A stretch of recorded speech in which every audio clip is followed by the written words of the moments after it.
बिहार के मुजफ्फरपुर के e rickshaw driver पारस money जब अमिताभ बच्चन के सामने हॉट सीट पर बैठकर ये बता रहे थे कि उनको ब्रेन ट्यूमर है, तब लग रहा था कि इस जीवन में कोई भी अगर कुछ भी करना चाहे तो कर सकता है।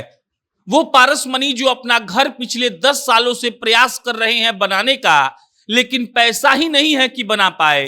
वो पारस मनी जिनकी शादी जब 2004 में हुई, उस वक्त से लेकर आज तक पारस मनी हर बार केबीसी में ट्राई करते हैं, लेकिन लक नहीं लग रहा था। एक वक्त तो बीबी ने भी झुंझला कर कह दिया कि बेकार का काम कर रहे हो, कमाओ धमाओ, परिवार को देखो। लेकिन पारस मनी पर इस बात का जुनून सवार था कि हमको तो केबीसी में जाना है। और जब मंगलवार को केबीसी के हॉट सीट पर पारस मनी बैठे और उन्होंने अमिताभ बच्चन को बताया कि हुजूर हमको ब्रेन ट्यूमर है, तब अमिताभ बच्चन एकदम से इमोशनल होकर कहते हैं कि हम आपके ब्रेन ट्यूमर का इलाज करवाएंगे। ये कहानी मुजफ्फरपुर के उस ई रिक्शा चलाने वाले पारस मनी की है जो केबीसी से 12.5 लाख रुपए जीत कर लौटते हैं और उसके बाद जब अपनी पूरी कहानी बताते हैं तो किसी के भी आंखों में आंसू आ जाएंगे। और उसके बाद सबको यही बात लगेगा कि अगर आप शिद्दत से कोई काम करना चाहते हैं तो शायद आपको कोई रोकने वाला पैदा ही नहीं हुआ। हम आपको पारस मनी की पूरी कहानी सुनाएंगे, लेकिन उससे पहले नमस्कार स्वीकार करिए। मेरा नाम प्रशांत राय है और आप जनता जंक्शन देख रहे हैं। ये वीडियो रोडवेज ऐप के द्वारा प्रायोजित है। रोडवेज बिहार की एक ऐसी टैक्सी की कंपनी है जो आपको आधे किराए में पूरा बिहार घूमने का मौका देती है। आपको पटना एयरपोर्ट से बिहार के किसी भी गांव में जाना हो या बिहार के किसी भी गांव से पटना आना हो, आपको प्ले स्टोर पर जाना है, रोडवेज का ऐप डाउनलोड करना है, अपना राइड शेड्यूल करना है और आधे किराए में आप पूरा बिहार घूम सकते हैं। अब लौटते हैं पारस मनी के कहानी पर। पारस मनी बताते हैं कि जब से उनकी शादी हुई तब से उनको शौक लगा केबीसी देखने का। केबीसी जब वो देखते थे अपने घर पर बैठकर तो उनको लगता था कि काश हम भी वहां कभी जा पाते और अमिताभ बच्चन के सवालों का सामना कर पाते। और उसके बाद 2004 में ये सफर शुरू हुआ। हर साल केबीसी में वो अप्लाई करते थे।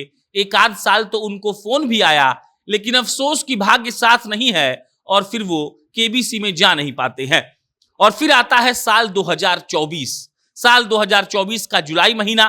पारस मनी बताते हैं कि हम ई रिक्शा लेकर मुजफ्फरपुर के रेलवे स्टेशन रोड में जा रहे थे। पीछे एक महिला बैठी थी और मेरे फोन की घंटी बजती है। पारस मनी फोन उठाते हैं और उधर से आवाज आती है, आप मुंबई आ जाइए, आपका सिलेक्शन हो गया है, अब आपको फास्टेस्ट फिंगर फर्स्ट खेलने का मौका दिया जाएगा। और उसके बाद पारस मनी के खुशी का ठिकाना नहीं रहता है।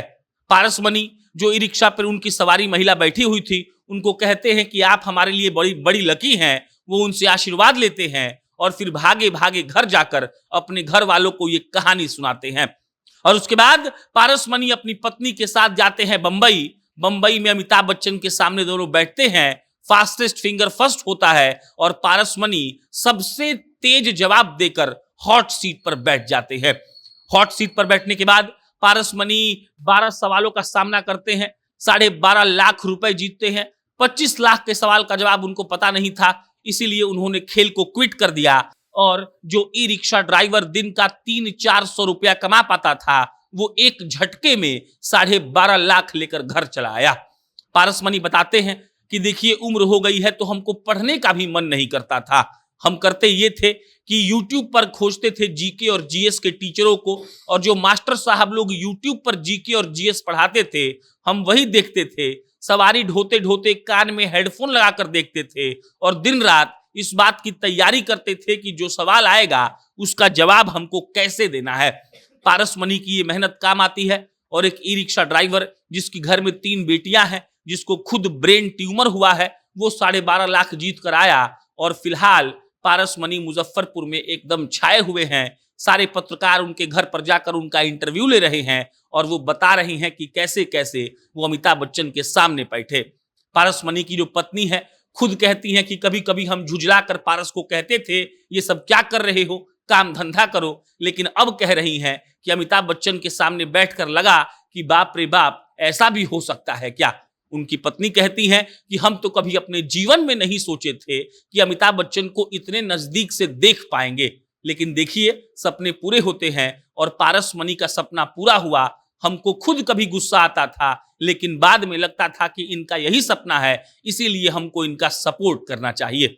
छोटे शहरों से ऐसी कई कहानियां निकल कर आती हैं जो ये बताती हैं कि अगर आपके अंदर दृढ़ इच्छा शक्ति है और आप कुछ करना चाहते हैं तो आपको कोई रोक नहीं सकता है। बाकी पारसमणि की इस कहानी पर आप क्या कहेंगे, कमेंट बॉक्स में बताइएगा।